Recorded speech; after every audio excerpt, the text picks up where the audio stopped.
How's it going, everybody? Hope you guys are doing well. I've got the E-flite timber out here today, and basically I'm just going to do a bunch of takeoffs and landings, take it out into that rough stuff over there, and I guarantee you a lot of these landings are probably going to be pretty bad, pretty much semi-crash landings, stuff like that. And I just want to see how much the landing gear can take, because we are hearing reports of the landing gear failing, the springs breaking. So let's go ahead and do a bunch of takeoffs and landings and just see what happens.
That last landing, the landing gear finally snapped. The metal broke right here. I tried to bend it back to rehook it, but the spring is broken. It's done. It needs to be replaced.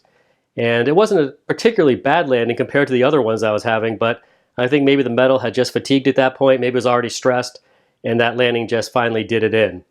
So I wanted to think about it a little bit before I started talking about it at the field. And, you know, in light of other people reporting that this landing gear is breaking, the metal's breaking on the spring, there is definitely a consideration of, you know, what's normal flying, what's relatively hard flying, and when does it become abuse. I was definitely landing this plane hard. I was planting it pretty hard at times, nosing it over, and other than this, the plane held up just fine.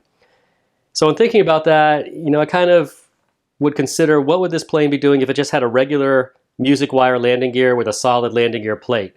Most likely, I would have bent the landing gear a few times, I would have bent it back into place, and I'd still be flying. I wouldn't have a breakage like this that requires replacement.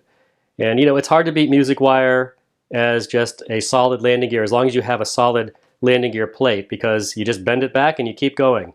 So I sort of feel like this suspension landing gear, it's a nice touch, it's scale, it does add some performance, but it should come close, you know, it should come pretty close to the strength of a music wire landing gear. I don't think you can beat it just because of the complexity, but it should come close to it at least, so that you can fly this plane off the rough stuff, you can have bad landings and things like that and not worry about breaking the metal. I think that that should be an expectation, really. And the fact that other people are breaking this landing gear tells me that this is probably a weak spot. So I would like to see them upgrade this. I'd like to see them strengthen it and put out a stronger landing gear that you don't have to worry so much if you're going to fly it in that fashion.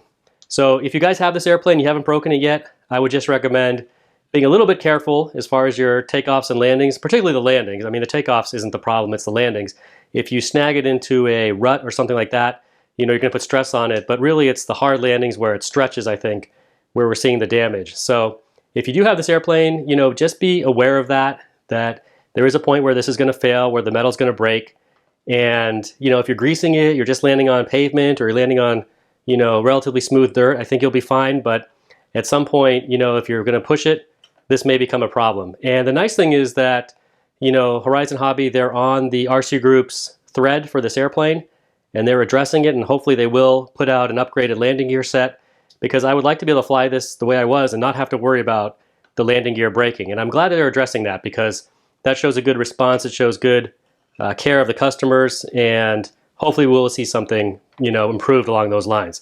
Anyway, guys, that is it. That is the landing gear torture test for the E-flite Timber. It did fail eventually. I had to push it pretty hard. Any questions or comments, please post below. Thanks for watching, and I'll see you next time.